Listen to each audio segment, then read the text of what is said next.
My name is Bryce, and I'm a dreamer. Both waking and sleeping, my rich and vivid imagination has been keeping life interesting since I was very little. So I'm going to share those dreams with you, and I'd love for you to share your dreams with me. Let's do this together in a little place that I like to call Somewhere in Dreamworld.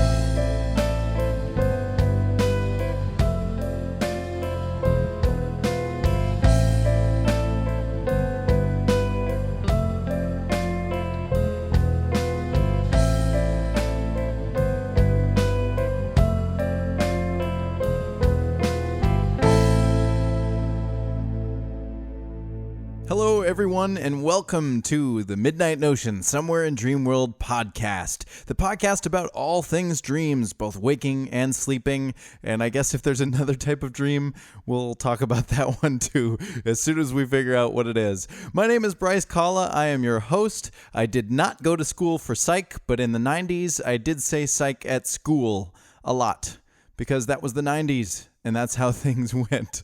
Today's episode could have been brought to you by the Pilot G2 pens. That's right. It could have been brought to you by a whole line of pens, specifically the line that is of the G and 2 variety. Now I'm a 0.07 kind of guy, but if you're a 0.05 kind of person, that's cool with me too. All I know is that if you're carrying around a G2, you too are cool too. Pens! Get them at places that sell pens today. Thank you for potentially sponsoring this episode. Hey, in this episode, we're going to talk about the longest dream I've ever had. As a matter of fact, I happened to have recorded it. I'm not sure how my grammar is on that sentence. Let's try that again. I recorded a dream. I actually phoned it into this podcast 2 years ago. It's long forgotten. I rediscovered it, and I'm going to play it for you on this episode, so you get to hear this really long dream. But before we get into that, here is the news.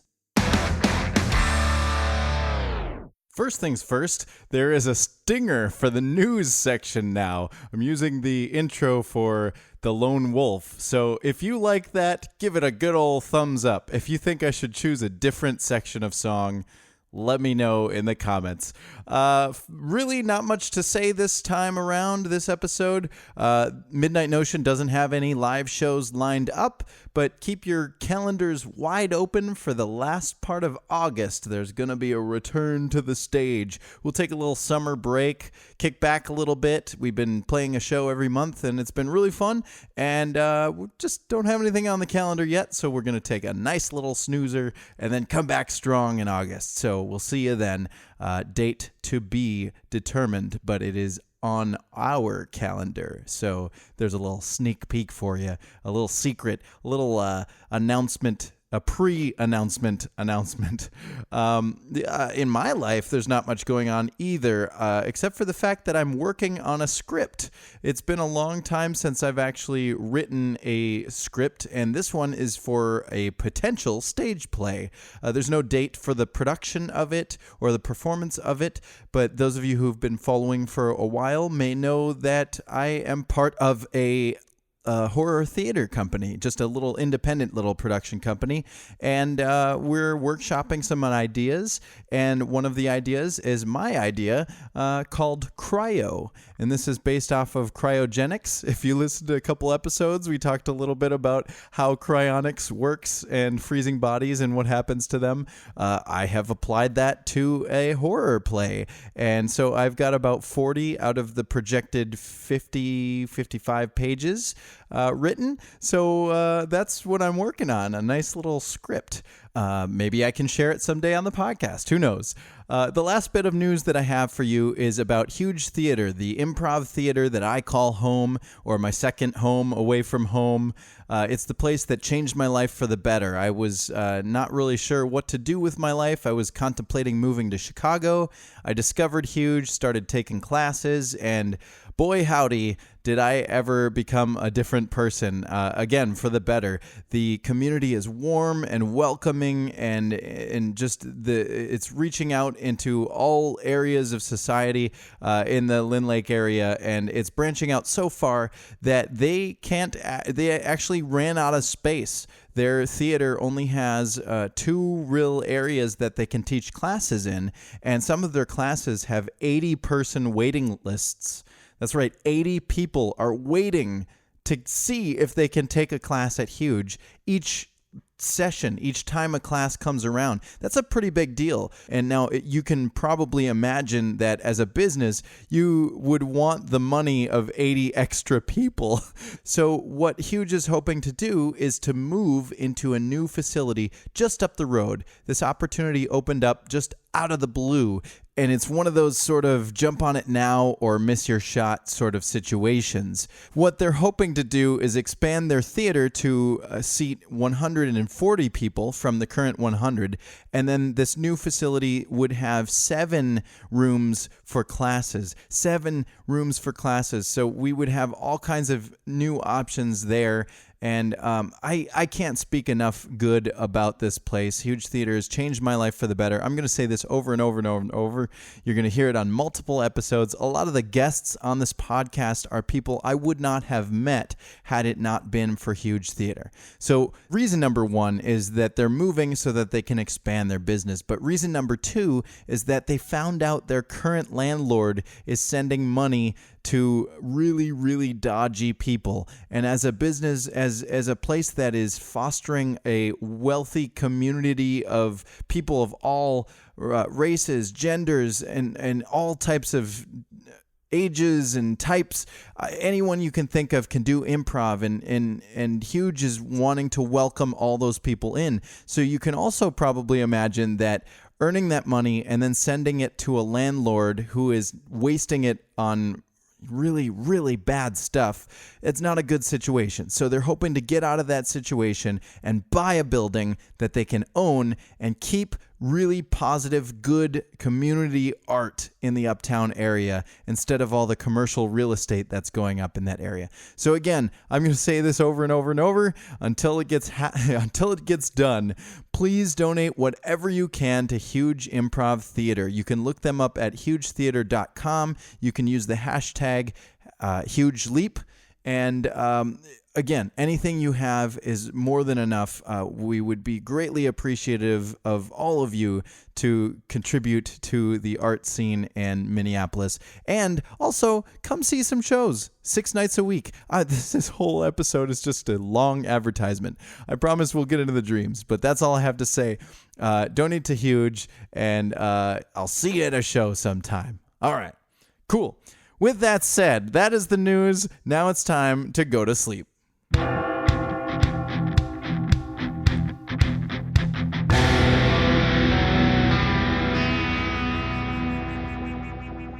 If you thought my rambling about Huge Theater was long, wait until you hear this next dream. Oh my God. This comes to you from 2 years ago. This was September 30th, 2017. I was maybe 2 months into owning my current condo and maybe a couple of weeks into having a podcast. So I guess dreams were pretty fresh in my mind, though that's kind of been the case for my whole life.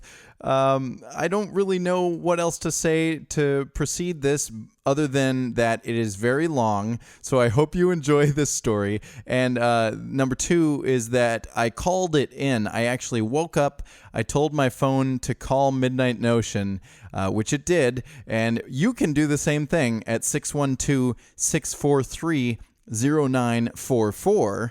I actually had to call the number several times, 4 times, because I got cut off. That's how long this dream is. I talked for so long, the voicemail recording cut me off and I had to keep calling in. So I've edited out the spaces that were too empty, or I cut it. I actually cut this stream down a little bit. So that's what you're about to get into. But again, if you want to submit your dream by voice, 612-643-0944, or you can email them at podcast@midnightnotion.com. The last thing I'll say about this stream is that the audio quality is not great. My voice kept cutting in and out, so I'll do my best to edit it so that it's one level all the way across. But regardless, whatever I have time to edit, I apologize for the audio quality. But anyway, here we go. A very, very long dream. Enjoy. Hey, this is Bryce from Bloomington. I'm also the host of Midnight Notion's Somewhere in Dreamworld podcast.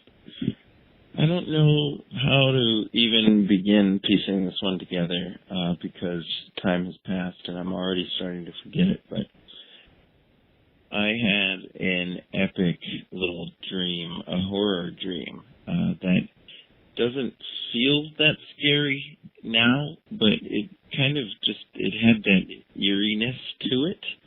A few things were established up front. That there was a woman who I want to say is around 20-something that kind of has a sad face, and I don't remember what the situation was, but she is standing.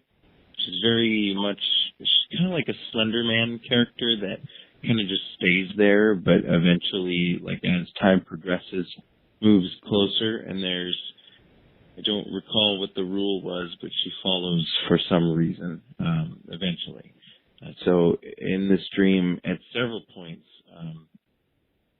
I believe she was in the garage of my condo association, and she was just standing, and I was able to pass her fairly closely, no contact made, but there was kind of a safe distance, and she kind of stayed where she was, but towards the end, she actually started moving closer, like following a little bit.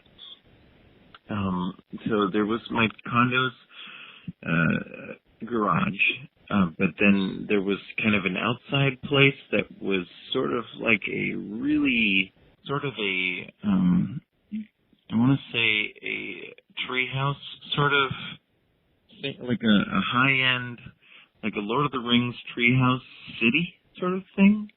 That doesn't fully describe it, but there was one building that kind of had I want to say like kind of a spiral-ish staircase, not spiral staircase, but you go up a landing and then you turn and you go up again and then you turn and you go up again. And there weren't stairs, but like just wood, riser sort of things. And there was a guy up at the top that was kind of an older curmudgeon, and I remember being in his little room thing place with him, and this is important, but I noticed a box of cigars with like a note or a map or something on top of it.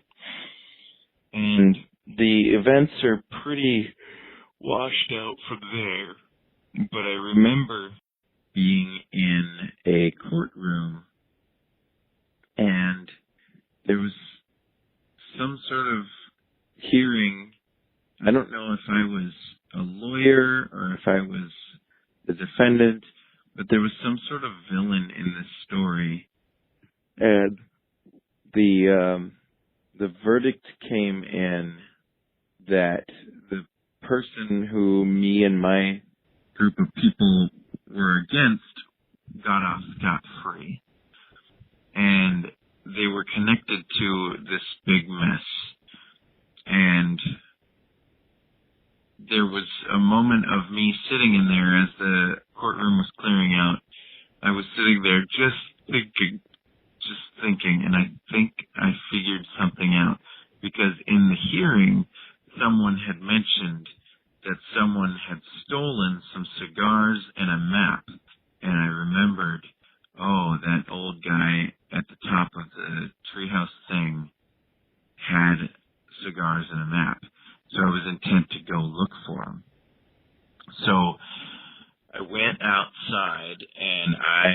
there was like a street. It was kind of like a pretty crammed little, it was like a little town feel. I had just watched Beauty and the Beast yesterday, so I'm assuming this is where it came from. But it was more modern. It wasn't like Little Town France. It was a more modern little town. And there was like some sort of, there was a cop with me, I think. And we were looking for something. We had some sort of, signal from a thing. So the other day I was on a fishing boat and we were surveying the fish. This is in real life. And we used this radio frequency to find where the tagged fish were. And there was this big kind of antenna thing that you point around, and that tells you where the thing is. And so we didn't have that antenna, but the cop must have had something smaller that had this beeping thing that, I guess, something that we were looking for.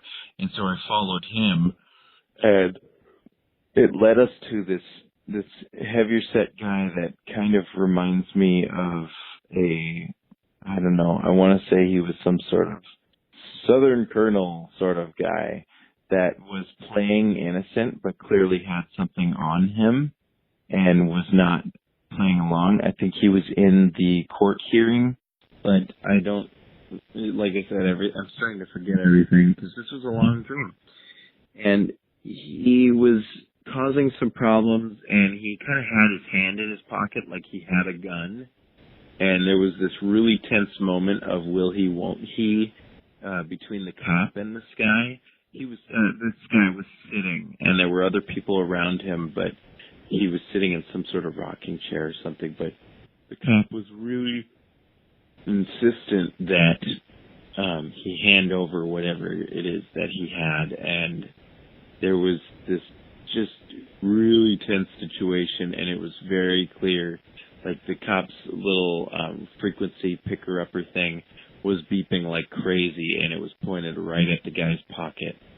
So the cop actually fired some sort of, like, it wasn't a bullet shot, but it was like, I want to say more like a staple that hit the guy in the chest, on the guy's right side of his chest.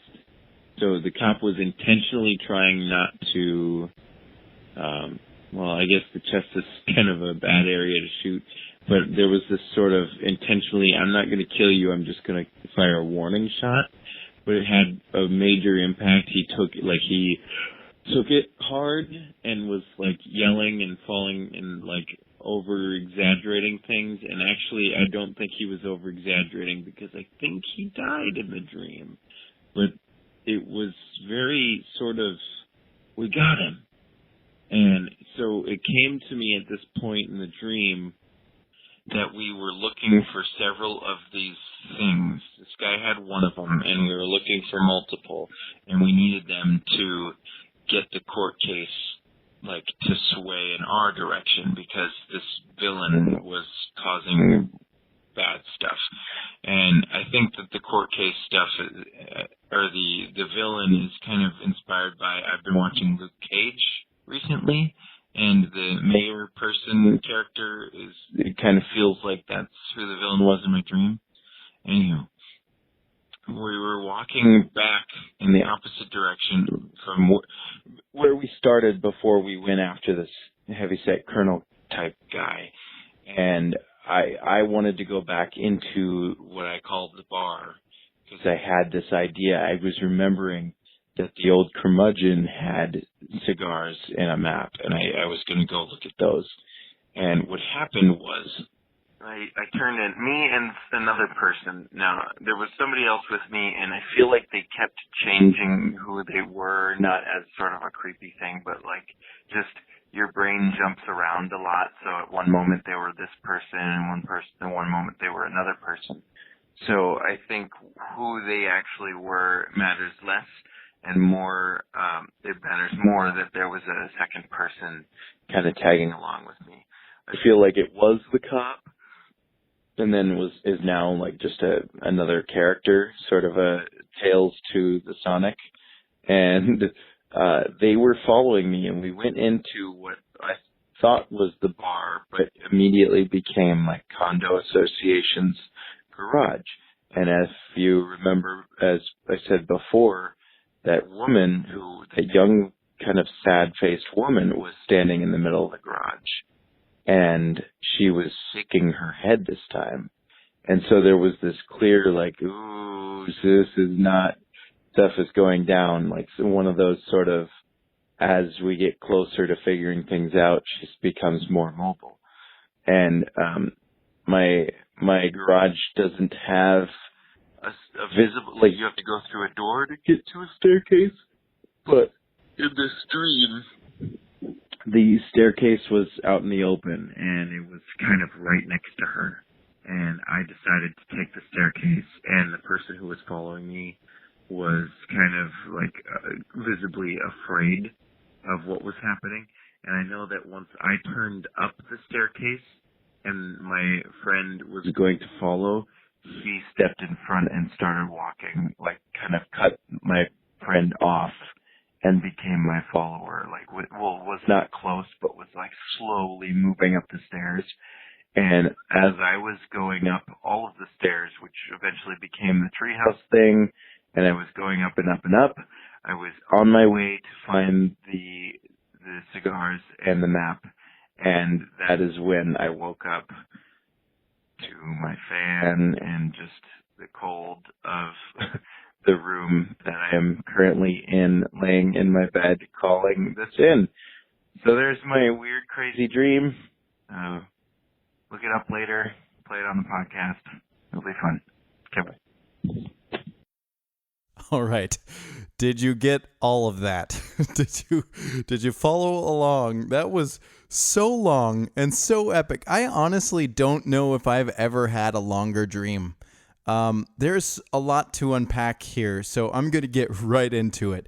There's something that really interests me about story structure. I've been reading a lot about it and listening to video essays on it, and it's something that kind of follows me along a lot, follows me around a lot, sort of like a sad-faced woman. And or the one in this story, I should specify. This actually kind of follows the hero's journey a little bit, if you think about it, because okay, let's go over the order of events. So it starts with the sad-faced woman in the garage.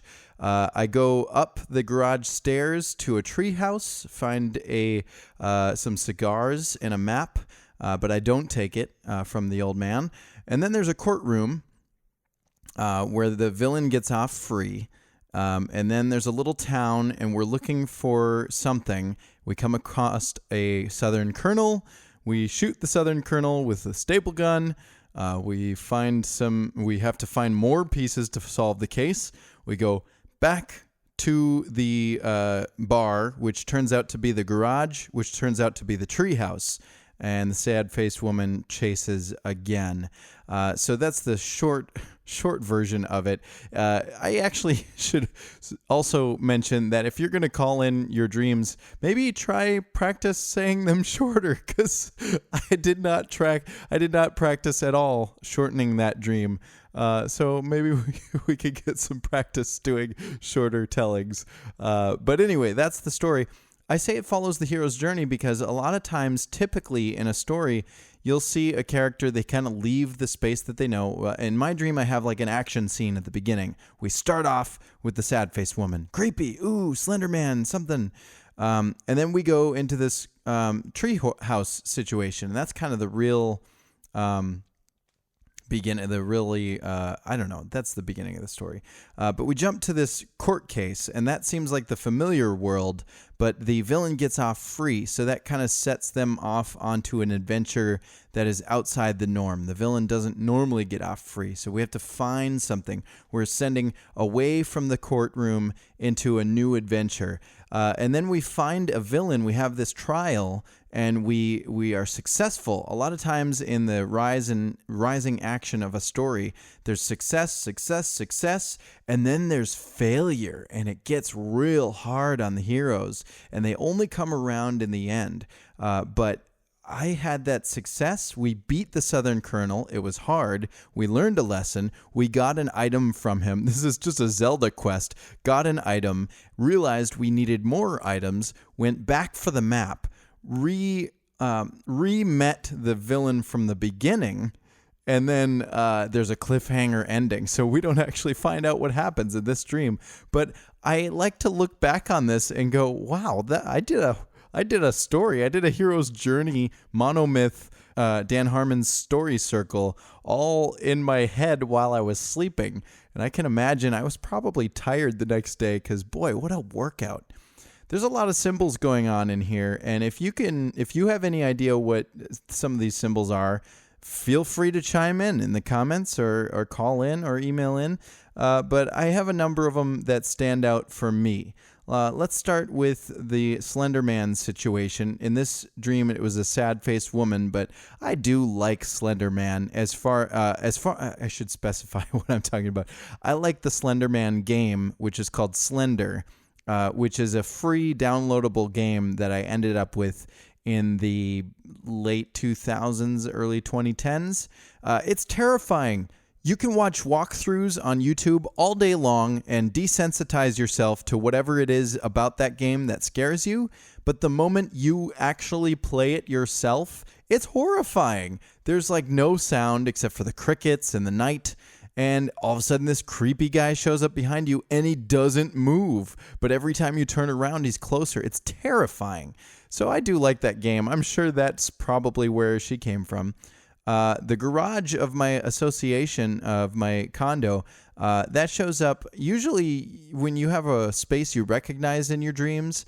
I feel like that's kind of a space where you're comfortable, or in this case, it could have been a discomfort. I was only 2 months into living here, so the fact that there was evil lurking down there, I don't know, maybe that's the case. Maybe I didn't quite feel comfortable in this place yet. I haven't seen her since. I don't even remember what her face looks like. So clearly it wasn't traumatic enough to really affect me, but fascinating nonetheless.